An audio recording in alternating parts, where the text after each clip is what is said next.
বাবা তখন মাথার নিচের দিকে দিয়ে কথাটা জবাব দিয়ে মাথা উন্না উঠাইয়া মুখটা না দেখাইয়া বলতেছে বাজান রে যাব যাব।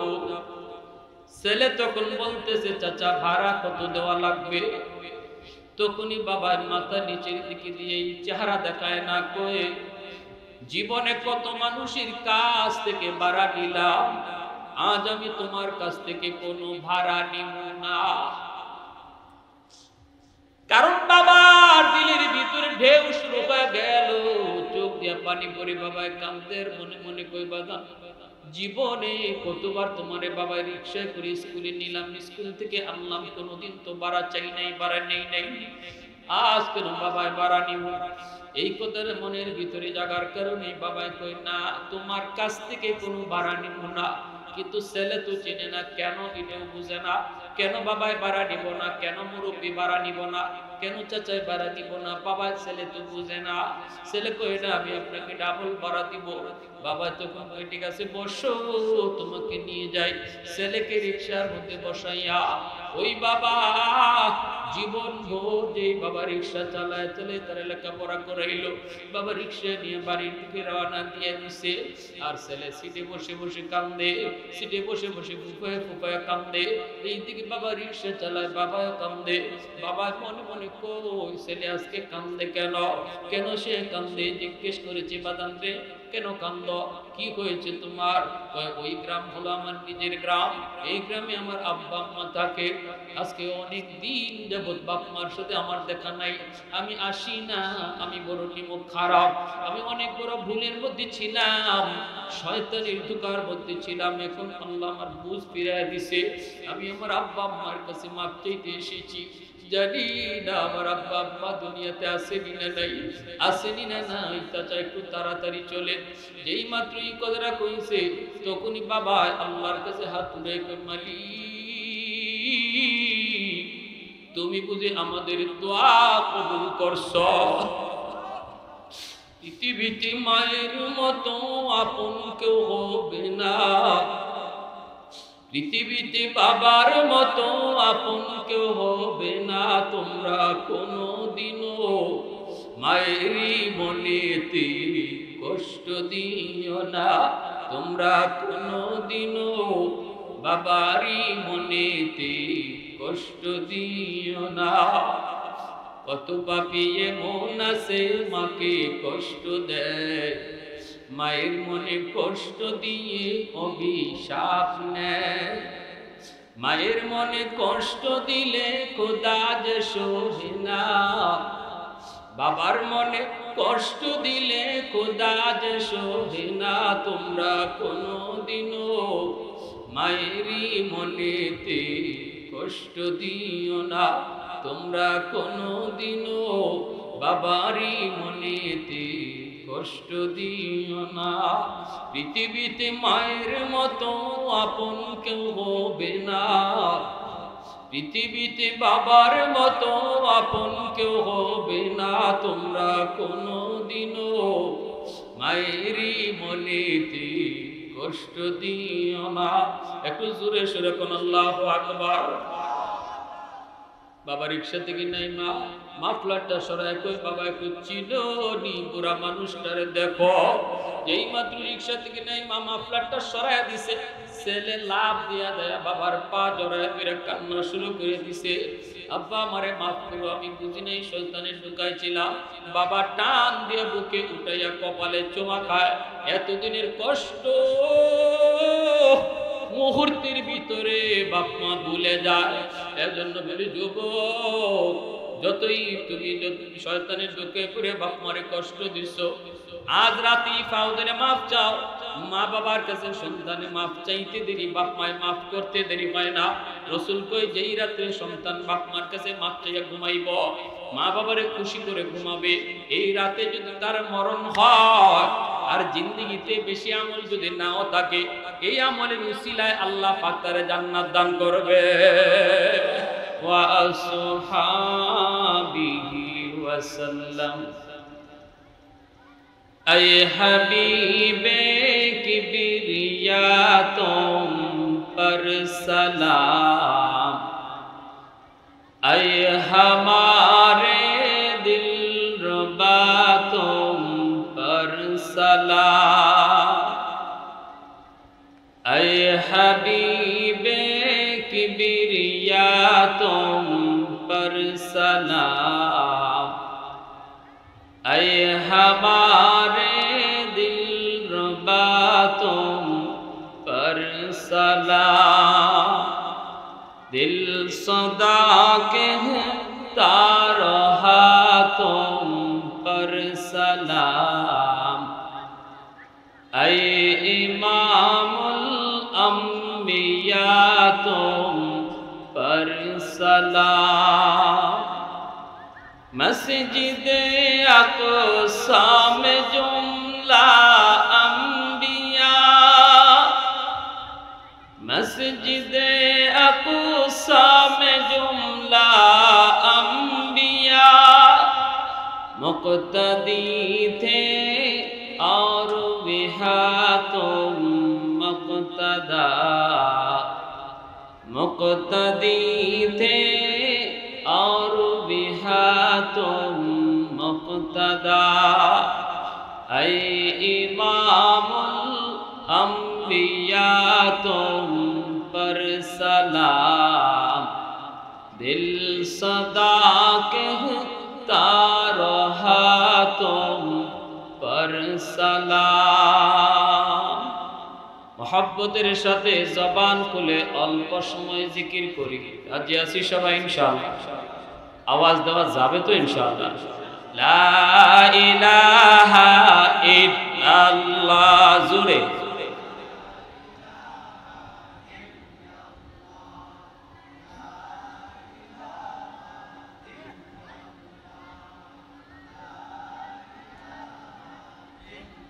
मोहब्बतेर साथे ला इलाहा इल्लल्लाह।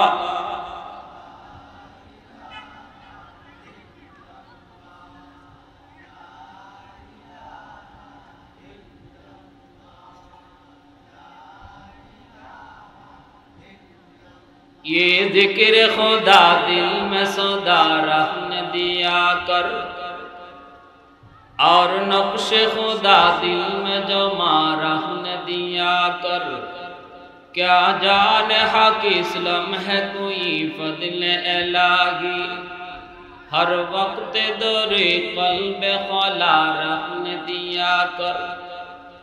मुर्शिद की नजर गज़ बसर से न होती है, मुर्शिद की नजर गज़ बसर से न होती है। क्या खुश नजरी खुश नजरी खुश नजरी है, क्या खुश नजरी खुश नजरी खुश नजरी है। दिल तोड़ के दिल जोड़ दिया सबका खुदा से, क्या दिल शिकानी दिल शिकानी दिल शिकानी है। क्या दिल शिकानी दिल शिकानी दिल शिकानी है। ला इलाहा इल्लल्लाह।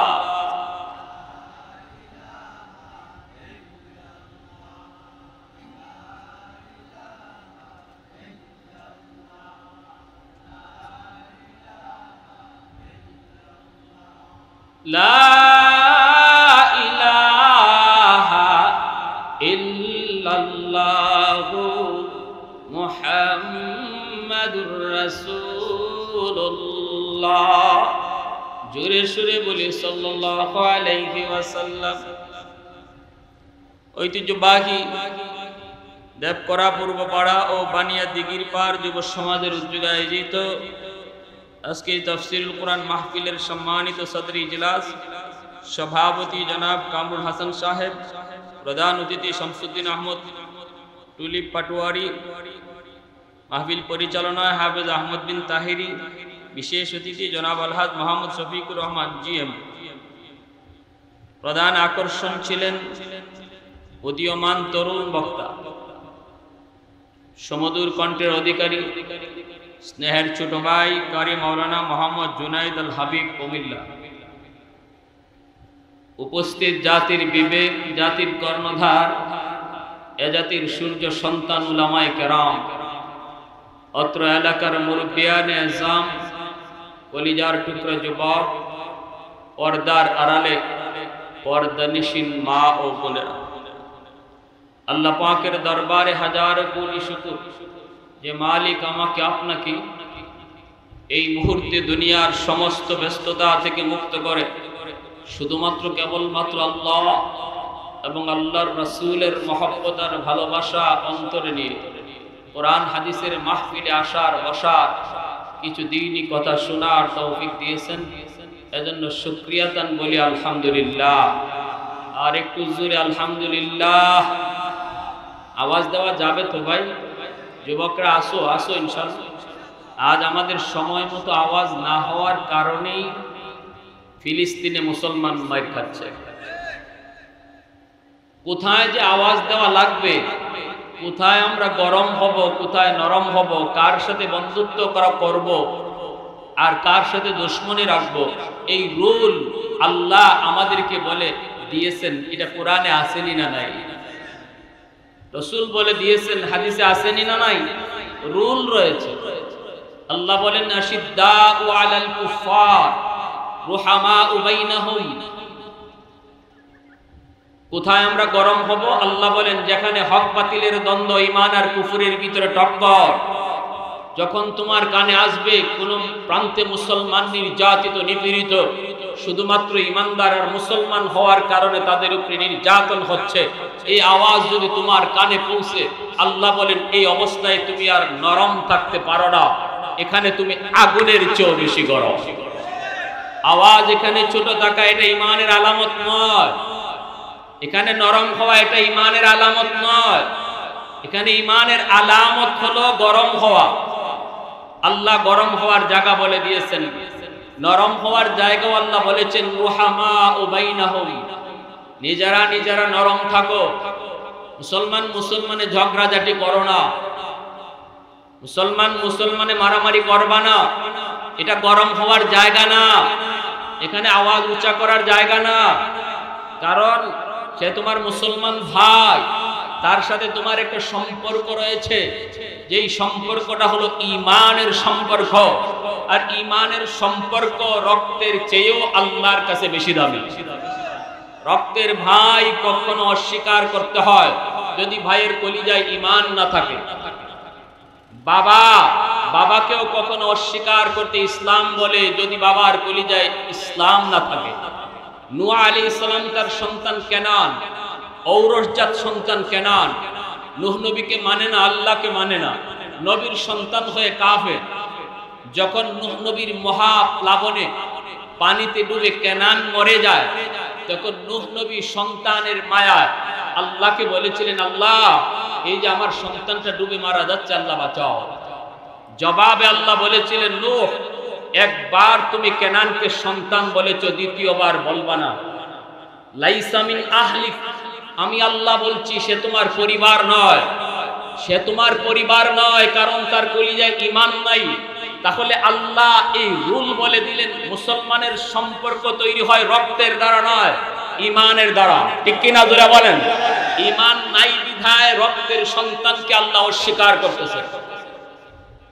কিন্তু পৃথিবীর কোন এক প্রান্ত থেকে যদি কোনো মুসলমান আমাকে ডাক দিয়া বলে আমি আক্রান্ত, আমার শরীরে রক্ত ঝরে, আর যদি বলে আমি মুসলমান, তাহলে আপনাকে এই চাঁদপুরের জমিন থেকে জবাব দিয়া বলতে হবে আমি তোমার ভাই, তাহলে আপনি মুসলমান। এখান থেকে আওয়াজ দিয়া বলতে হবে আমি তোমার ভাই। রাসূল বলেন আল মুসলিমুন কাজাসাদিন ওয়াহিদ ইন ইশতাকা আইদুহু ইশতাকা কুল্লুহু। শোনো, পৃথিবীর কোন এক প্রান্তে একজন মুসলমানের যদি রক্ত ঝরে, নবীজি বলেছেন মনে করবা গোটা বিশ্ব মুসলমানের রক্ত ঝরছে। বলুন, নবীর এই হাদিস যদি আমরা মানি, এই হাদিস যদি বিশ্বাস করি, তাহলে আমরা এই কথা মানতে বাধ্য, গাজায় গাজার মুসলমানের রক্ত ঝরে না, বরং আমাদের রক্ত ঝরছে। ঠিক কিনা জোরে বলেন? আমার নবীর হাদিস যদি আমার দিলের ভিতরে গেঁথে যায়, আমি যদি আমার নবীর উপরে পূর্ণ ইশক আর মহব্বত রাখি, তাহলে এই কথা বলতে বাধ্য, গাজার 12,000 শিশু খুন হয় নাই, আমার আপনার সন্তান খুন হয়েছে।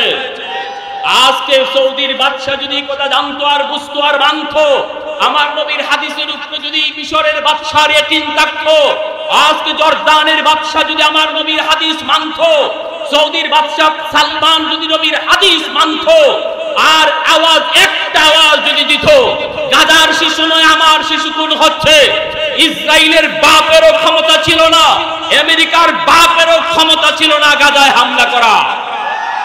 কিন্তু আমরা কি দেখলাম? আমরা দেখলাম ওরা নাক ডাকায় ঘুমায়। সৌদির বাদশা এখন গোপনে গোপনে আতাত করে আমেরিকার সাথে। আজকের লেটেস্ট নিউজ, সৌদির বাদশা আজকে আমেরিকার সাথে চুক্তিতে আবদ্ধ হচ্ছে, চুক্তিতে আবদ্ধ হচ্ছে। গাজার লক্ষ লক্ষ মুসলমান যারা বাকি আছে তাদেরকেও নির্বিচারে শেষ করে দেওয়ার জন্য।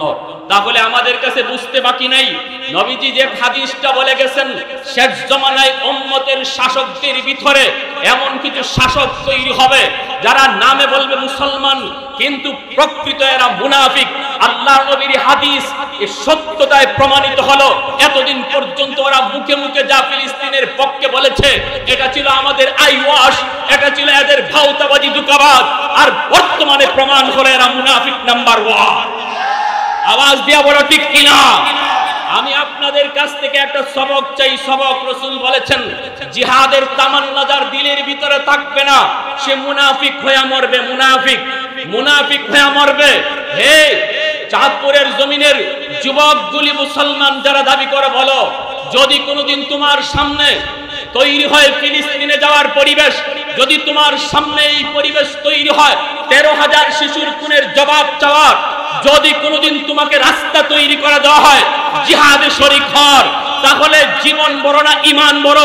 এই প্রশ্ন সামনে আসার পর কারা কারা আল্লাহর জন্য জীবন দিতে তৈয়ার আছো? একটু হাত তুলে একটু আল্লাহকে দেখাও।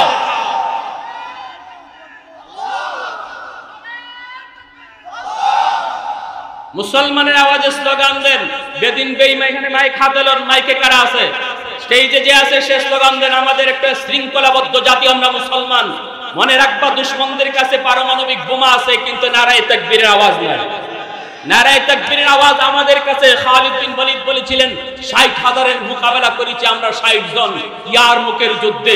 খালিদ বিন ওয়ালিদকে জিজ্ঞেস করা হয়েছিল কিভাবে বিজয় করা সম্ভব হলো, তিনি বলেন জানি না, শুধু ময়দানে আমি একটা আওয়াজ দিয়েছি নারায়ে তাকবীরের আওয়াজ। আমার 59 জন সঙ্গীরা তারা আল্লাহু আকবারের আওয়াজ তুলেছে, গোটা ইয়ারমুকের ময়দান কেঁপে উঠেছে। আল্লাহু আকবার তোরা বলো না। এখানে কে? এটা কি অবস্থা? যারা ঘোষণা করলো লোক কোথায়? স্লোগান দেন মাইক নিয়া। মুসলমানের ঈমান বাড়বে, বেঈমানের কলিজা কাঁপবে, ঠিক কিনা? আমার আওয়াজ তো আল্লাহ পর্যন্ত পৌঁছবে। ফিলিস্তিনের জন্য যুদ্ধ করতে পারবো না, তাদের পক্ষে আওয়াজ দিয়া যদি গলা ভাঙে এটাও হাসরের মাঠে সাক্ষী হবে মিয়া, ঠিক কিনা? জোরে বলেন। আল্লাহ, আমরা এখান থেকে যুদ্ধ করার মতো কোনো সুযোগ আমাদের ছিল না, কিন্তু আওয়াজ দিয়া গলা ভাঙছি, এটাও একটা উসিলা হবে। নেতার জন্য গলা ভাঙলে হাসরের মাঠে উসিলা হবে না, কিন্তু মুসলমানের পক্ষে আওয়াজ দিয়া গলা ভাঙলে নাজাতের উসিলা হবে। এই গলার আওয়াজ দিছে কে? আরো জোরে বলো কে? গায়ে শক্তি দিছে কে? পশ্চিমাদের চোখ পড়েছে কাবা ঘরের প্রান্তরে, ব্রিটিশ দালাল দল বেঁধেছে ধ্বংস করতে চায় কারে। পশ্চিমাদের চোখ পড়েছে কাবা ঘরের প্রান্তরে, ব্রিটিশ দালাল দল বেঁধেছে ধ্বংস করতে চায় কারে। আল্লাহ পাকের ঘর, তোর সাহস থাকলে ধর। হয় নাই, হয় নাই, আওয়াজ হয় নাই, আওয়াজ হয় নাই। আল্লাহ পাকের ঘর, তোর সাহস থাকলে ধর। দো জাহানের মালিক যিনি, পবিত্র কাবা। ওই আরবের দিন বাঁচাতে সত্য ন্যায়ের মুক্তি চাই, মুহাম্মাদের বাহিনী আজ আসলে তোদের রক্ষা নাই। ওই আরবের দিন বাঁচাতে সত্য ন্যায়ের মুক্তি চাই, মুহাম্মাদের বাহিনী আজ আসলে তোদের রক্ষা নাই। দুইটা হাত উপরে উঠে আল্লাহকে হাজির নাজির রেখা বলো, মুহাম্মাদুর রাসূলুল্লাহর বাহিনী আসেনি। হয় নাই, আরো জোরে আসেনি। গায়ে শক্তি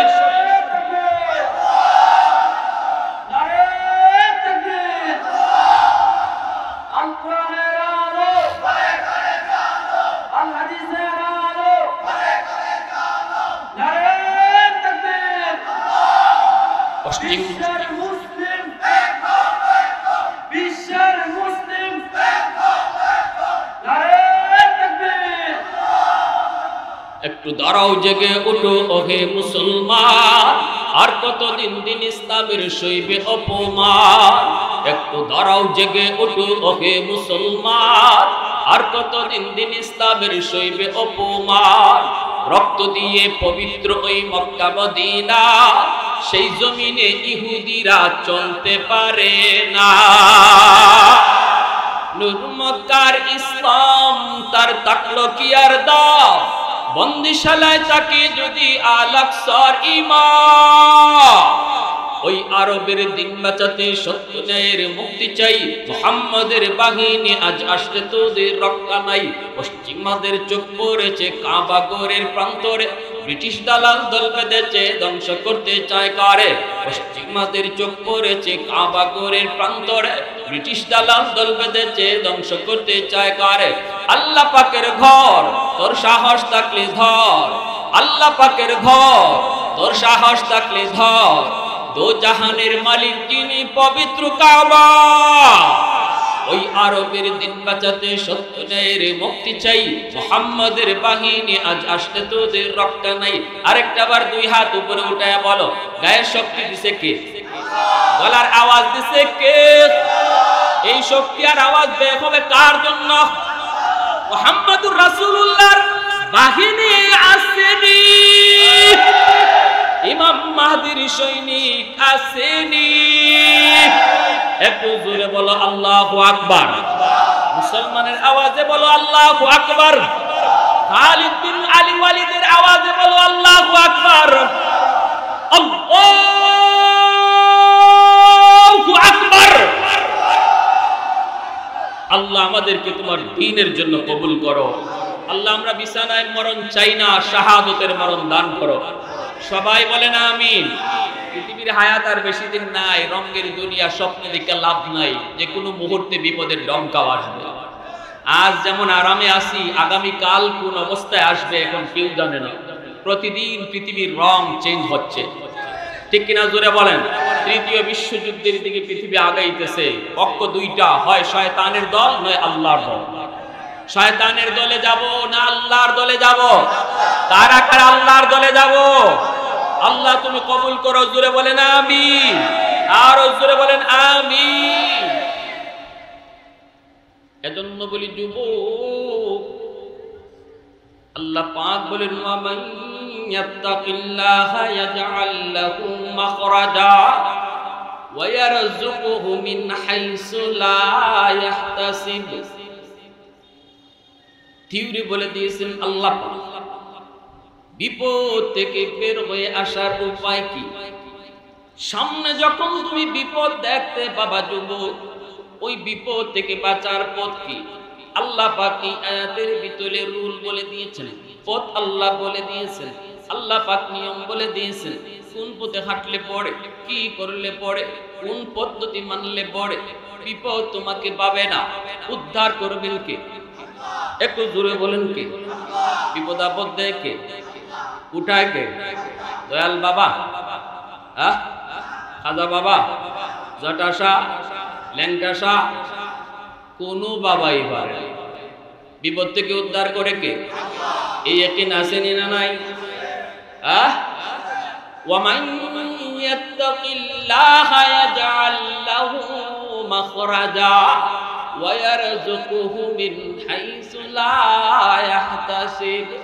আল্লাহ পাক বলেন, বান্দারে যদি তুমি আমি আল্লাহকে ভয় করো, আমাকে যদি তুমি ভয় করো, দিলের ভিতরে যদি আমি আল্লাহকে বসাও, গুনাহ করার আগে যদি একবার তুমি অন্তরকে বলো, কেউ না দেখলো দেখেন আমার আল্লাহ, রাতের অন্ধকারে কেউ দেখে না কিন্তু দেখেন আমার আল্লাহ, দরজা বন্ধ করলাম কেউ দেখলো না দেখেন আমার আল্লাহ। আল্লাহ পাক বলেন এই দিলটা যদি তুমি করতে পারো, দিলের ভিতরে যদি আমি আল্লাহকে বসাও, তাহলে বান্দা বিপদ তোমার সামনে যত যা কিছু আসুক না কেন, ওই বিপদ থেকে উদ্ধার হওয়ার পথ আমি একটা দুইটা না, অনেকগুলা পথ তোমার সামনে বের করে দিব। একটু জোরে আওয়াজ দেয়া বলেন না সুবহানাল্লাহ। আল্লাহ পাক বলেন শুধু উদ্ধার নয়, এমনকি এমন জায়গা থেকে তোমার রিজিকের ব্যবস্থা করব যা তুমি কোনোদিন কল্পনাও করো নাই এমন জায়গা থেকে আমি আল্লাহ তোমার রিজিকের ব্যবস্থা করব। দিলের ভিতরে যদি আল্লাহকে বসানো হয়, ঠিক না? وَمَن يَتَّقِ اللَّهَ يَجْعَل لَّهُ مَخْرَجًا وَيَرْزُقْهُ مِنْ حَيْثُ لَا يَحْتَسِبُ। অন্য আয়াতের ভিতরে আল্লাহ বলেন وَمَن يَتَوَكَّلْ عَلَى اللَّهِ فَهُوَ حَسْبُهُ। যে আমি আল্লাহর উপরে শুধু ভরসা করে, বিপদ যিনি দেয়, বিপদ থেকে উদ্ধার করে সে, তিনি কি আল্লাহ। এই বিষয়টার উপরে যেই মানুষটা 100 ইয়াকিন রাখবে, 100 ইয়াকিন আল্লাহর উপর ভরসা করবে, আল্লাহ বলেন আমি আল্লাহই তার জন্য যথেষ্ট। হ্যাঁ, আমরা তো আল্লাহর উপর ভরসা করি, কেউ 10%, কেউ 20%, কেউ 30%, বেশি থেকে বেশি 50%, 100%, 100% ভরসা আমাদের দিলের ভিতরে আল্লাহর প্রতি নাই। এজন্য আমাদের সাথে আল্লাহর লেনদেন হয় 10%, লেনদেন হয় 20%। কিন্তু যারা 100 আল্লাহর উপর ভরসা করে চললো, আল্লাহ তাদের সাথে লেনদেনও করেছেন 100। মায়ার নবী, দয়ার নবী, রহমতের নবী বলেন বনি ইসরাইলের ঘটনা, নবীজি বলেন বনি ইসরাইলের ঘটনা বুখারী শরীফের ভিতরে ইমাম বুখারী রাহমাতুল্লাহি আলাইহি তিনি এনেছেন হাদিস কানা। একজন লোক আরেকজন লোকের কাছে যায় ধার চাইল 100টা স্বর্ণ মুদ্রা। সে বলতেছে আমি তোমাকে 100 স্বর্ণ মুদ্রা দিতে পারি, কি করবা? কয় ব্যবসা করব, আমি ব্যবসায়ী মানুষ, ব্যবসা করে আমি আপনার টাকাটা ঋণ পরিশোধ করে দেব। লাভ না, ধার। লাভ আর ধার বুঝি তো? ধার হইল কি, যা দিছি এটাই পাইব। লাভ হইল যা দিছি এর থেকে বেশি পাইব, যা দিছি এর থেকে বেশি পাইব। এটার আপনাদের সমাজে কি করে?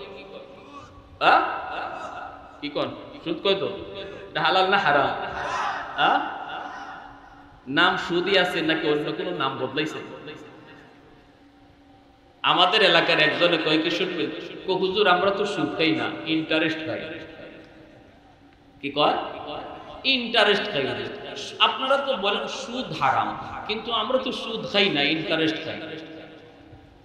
আচ্ছা বলুন তো, নাম বদলাইলে জিনিস কি বদলে? কালো কুকুরকে কেউ কোনোদিন কালো ছাগল নাম রেখে জব করতে শুনছেন? বলে না, একজনে কালা কুত্তারা জব করতেছে। কি রে বেটা, তুই কুত্তা জব করো কেন? কে কইছে কুত্তা? আমি নাম রাখছি ছাগল। এমন পাগলামি কেউ করে? কিন্তু সুদকুররাই পাগলামি করে, সুদকুররাই পাগলামি করে। না না, আমরা সুদ না তো, এটার নাম রাখছি ইন্টারেস্ট।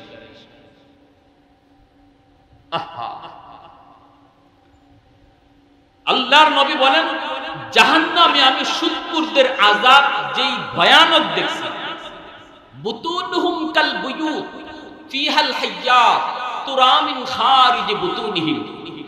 আমি জাহান্নামে একদল মানুষের পেট দেখছি ঘরের মতো, আর পেট ভরা সাপ, কিলবিল করতেছে সাপ। এই সাপগুলা তার পেট থেকে নাকের ছিদ্র দিয়া, মুখের ছিদ্র দিয়া, পায়খানার রাস্তা দিয়া, বডির যত ছিদ্র আছে এই ছিদ্র দিয়া সাপ বাইরিতেছে আর চিৎকার করতেছে। আমি জিব্রাইল আমিনকে বললাম, ভাই জিব্রাইল, মান হাউলাই, এরা কারা? শাস্তি তো শাস্তি, কিন্তু এত অপমানজনক, এত কষ্টের, যন্ত্রণাদায়ক, এরা কারা? জিব্রাইল বলেন হাউলাই আকালাতুর রিবা। নবী গো, এরা আপনার উম্মতের ভিতরে যারা সুদকুরা ছিল এরা। নাউজুবিল্লাহ। সুদকুরদের এই শাস্তি। আমাদের সিলেট এলাকার, আমি তো আসছি আজকে সিলেট থেকে, রাত্রে যাব ইনশাল্লাহ সিলেট। আমাদের সিলেট এলাকার, আমাদের বাড়ির পাশে একটা বাজার আছে। এই বাজারে একজন ব্যবসায়ী ছিল, মার্কামারা সুদকুর। সে যখন মৃত্যুর আগে তারে হাসপাতাল নেওয়া হয়। সমস্যা কি? পেটটা এত বড় হয়ে গেছে। সিলেটের তখন প্রসিদ্ধ ডাক্তার ছিলেন ডাক্তার আব্দুল খালিক শাহ, তিনি মারা গেছেন। ওনার হাসপাতালে নেওয়া হয়েছে, ইনি মেশিন লাগাইছেন। সে শুধু চিৎকার দিতেছে, পেটের ভিতরে কে নাকি তারে কিসে কামড়ায় আর যন্ত্রণায় খালি চিৎকার করে, এত বড় পেট। মেশিন লাগায় ইনি বলতেছে, তোমরা কারা তারে নিয়ে আসছো, তাড়াতাড়ি করে আমার হাসপাতাল থেকে ভাগো। আমার মেশিনে তার পেটের ভিতরে এমন এক বিষাক্ত সাপ ধরা পড়ছে, যেই সাপ আমি জিন্দেগিতে দেখিনি। এই সাপ বের করার মতো ক্ষমতা আমার নাই, তাড়াতাড়ি করে ভাগো। শেষ পর্যন্তই আমার দাদারা বলছেন এই লোকটারে ঢাকা ইন্ডিয়ার মাদ্রাজ নিয়ে যাওয়া হয়েছে। মাদ্রাজের ডাক্তার বলছে এই সাপ বের করা আমাদের পক্ষে সম্ভব না, তাড়াতাড়ি করে যাও। শেষ পর্যন্ত তার পেটে সাপ লইয়েই তারে দেশে আনা হয়েছে, এই সাপ লইয়েই তার মরণ হয়েছে, এই সাপ সহই তারে কবর দেওয়া হয়েছে। দাদারা বলছেন কবর দিয়ে একটু দূরে আসার পরই কবরের মাটিগুলা টাস টাস করে এরকম মাটি ধসিয়া পড়ছে। আর একটা চাপ তারা শুনতে পাইছেন, একটা চাপ তারা শুনতে পাইছেন, আওয়াজ শুনতে পাইছেন। বাঁশের এই বাঁশগুলা সব মরমর করে ভেঙে গেছে। প্যারে হাজিরিন, বাস্তব ঘটনা আল্লাহ সব সময় দেখায় না, মাঝে মাঝে আল্লাহ দেখায়। প্রকৃত আযাবার ঘটনা আল্লাহ পাক কিন্তু দুনিয়ার জমিনে সব সময় না, রেয়ার, শুধুমাত্র আমাদেরকে সতর্ক করার জন্য। এজন্য সুদের ব্যবসায় যদি কোনো নারী পুরুষ জড়িত থাকেন, আল্লাহর দোহাই এই জীবন জীবন নয়, মরণের পরের জীবনটাই হলো আসল জীবন। ঠিক কিনা জোরে বলেন? এই জীবন জীবন নয়। সুদখোরের ঘরে কোনোদিন শান্তি নাই। সুদখোর, হারামখোর, যে হারাম টাকা ঘরে ঢুকাইয়া যত কোটি টাকার মালিক হোক, কসম করে বলি তার ঘরে শান্তি নাই। তার সন্তান তার কথা শুনবে না, তার স্ত্রী তার কথা মানবে না, তার কলিজায় কোনোদিন শান্তি আসবে না। কারণ টাকা দিয়ে এসি কিনা যায়, টাকা দিয়ে মকমলের বিছানা বানানো যায়, টাকা দিয়ে গাড়ি কিনা যায়, কিন্তু টাকা দিয়ে শান্তি কিনা যায় না। এই শান্তি দেওয়ার মালিক একমাত্র, শুধুমাত্র, কেবলমাত্র কে? আওয়াজ আসতে হয় কেন? জোরে বলেন। আমার ভাইয়েরা, বন্ধুরা, যুবক, এই লোকটা যাই বলল, ভাইয়া আমি বড় বিপদে পড়েছি, আমি একজন ব্যবসায়ী, তুমি যদি 1000 স্বর্ণ মুদ্রা আমাকে তুমি ধার দাও, এই স্বর্ণ মুদ্রা দিয়ে আমি ব্যবসা করব। ব্যবসা করার পর তোমার টাকাটা আমি 3 দিনের ভিতরেই ফিরাইয়া দেব। সময় নিয়ে নিল। এই লোকটা তখন বলতেছে আমি তোমাকে ধার দিতে পারি, সাক্ষী লাগবে, সাক্ষী লাগবে। যখনই বলছে সাক্ষী লাগবে, লোকটা কয় আমার কাছে কোনো সাক্ষী নাই। কাফাল্লাহু লি শাহিদা, বুখারী শরীফে ইমাম বুখারী রাহমাতুল্লাহি আলাইহি লিখেন। লোকটা তখন বলতেছে বাইরে আমার কাছে কোনো সাক্ষী নাই, এই দেশে আমার কোনো আপনজন কেউ নাই, সাক্ষী হওয়ার মতো কোনো লোক নাই, তবে আমার পক্ষে সাক্ষী আমার আল্লাহ যথেষ্ট। ওই লোকটা বলে ঠিক আছে, সাক্ষী যদি তোমার না থাকে তাহলে একজন কফিল তুমি নিযুক্ত করো। যদি তুমি না টাকা দিতে না পারো, এই জামিনদার তোমার পক্ষ থেকে আমার টাকা পরিশোধ করবে। কারণ আজকে আমাদের সমাজে মানুষকে ধার দিতে গেলে বড় ভয় লাগে, ধারের টাকা নিলে পরে আর ফেরত দিতে চায় না। আপনাদের এলাকায় আছে না নাই? একটু জোরে বলেন, আছে না নাই? বিপদে পড়ে আসছে টাকা নেওয়ার জন্য, দিলাম তার বিপদ থেকে উদ্ধার করলাম। এইবার এই টাকা ফেরত নেওয়ার জন্য তার বাড়িতে শুধু রাত দিন ঘোরাঘুরি করে করে কয়েক জোড় জুতা ক্ষয় করতে হয়। যে ধারে টাকা নেয় মনে করে এটা তার নিজের টাকা, আর কখনো ফেরত দেওয়া লাগবে এটা ভাবে না। ময়মনসিংহ এলাকায় ওয়াজে গেলাম, এক লোকে কয় হুজুর, ঠিক বলেছেন হুজুর, আমি একজন বিপদে পড়েছি, দিয়েছিলাম 5000 টাকা, সময় ছিল 1 মাস, কের গেল 1 মাস, 3 মাস যায়, 6 মাস যায়, বছর যায়, এখন 2 বছর করায় সে আমার টাকা দেয় না। দিছিল কয় হাজার? 5000।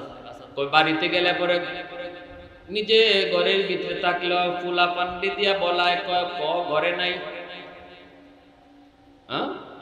বান্দরা ফুরে রয়েছে, কয় ঘুমে, কত কথাই কয়নি না কয় হুজুর আমি পাইছি বাজারও, বন্ধুদের সাথে চা খায়, পাই না। আমি কে বললাম ভাই টাকাটা দে না ভাই, আমি বড় বিপদে পড়ছি, তোর বিপদে আমি সাহায্য করছি, আমি এখন বড় বিপদে, ভাই টাকাটা দে না। এমনি হে করছে কি, হ্যাঁ তুমি যেখানে মন চায় সেখানেই টাকা চাও, করো নাকি? এটা টাকা নিয়ে মরে গেছি, আমি তোমার টাকা নিয়ে মরে গেছি, এটা একটা বাটপারি কথা। জানি না আপনাদের এলাকায় এই কথাটা চল আছে কিনা।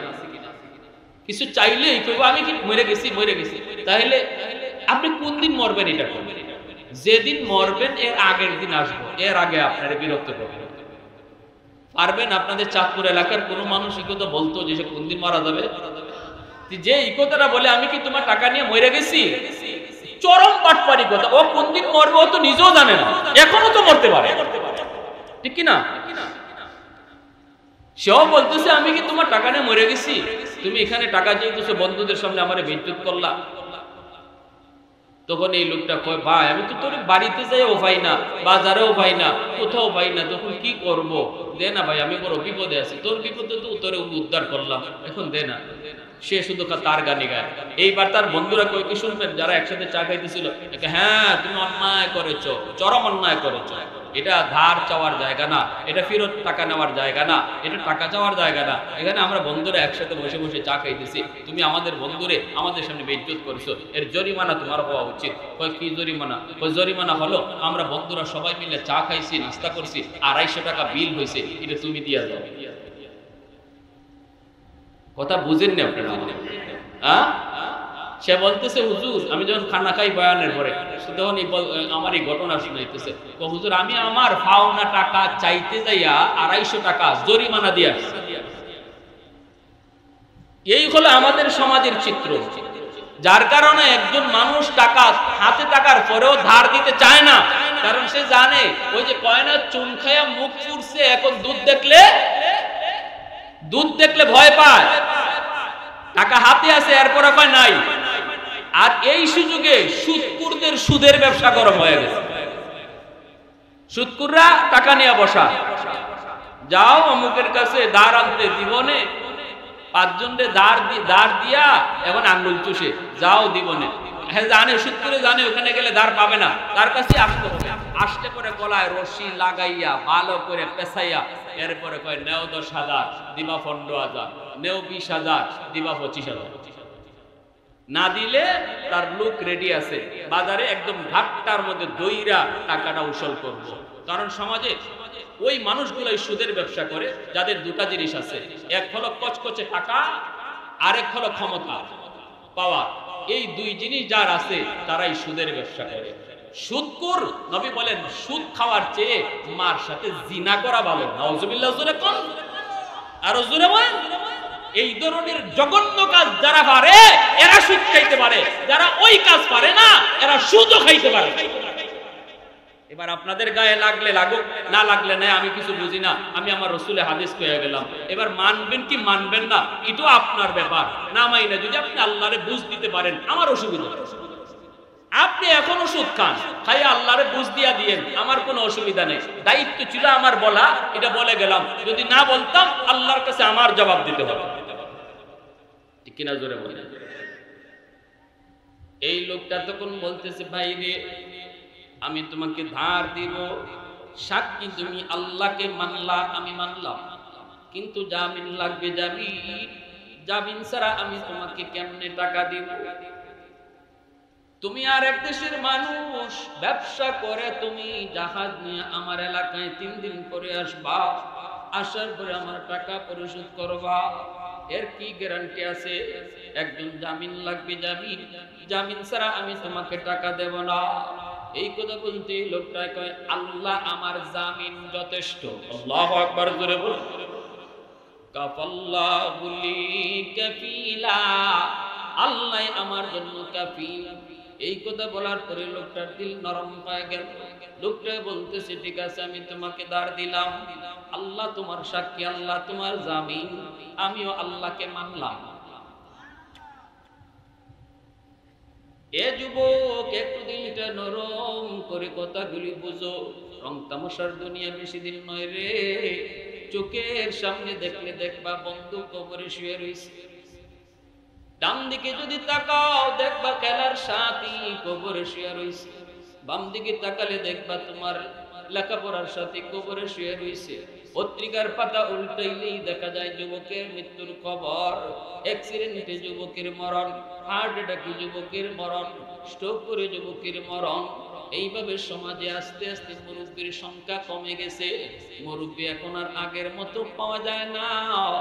বাজারে হাটে গেছে মুরব্বী দেখাও যায় না, মানুষ এখন মুরব্বী হওয়ার টাইম পায় না, যৌবনকালেই কবরের ডাক চলে আসে। এজন্য তোমার মরণ কোথায়, কোন দিন কোথায়, কোন টাইমে কেউ জানেন না, জানে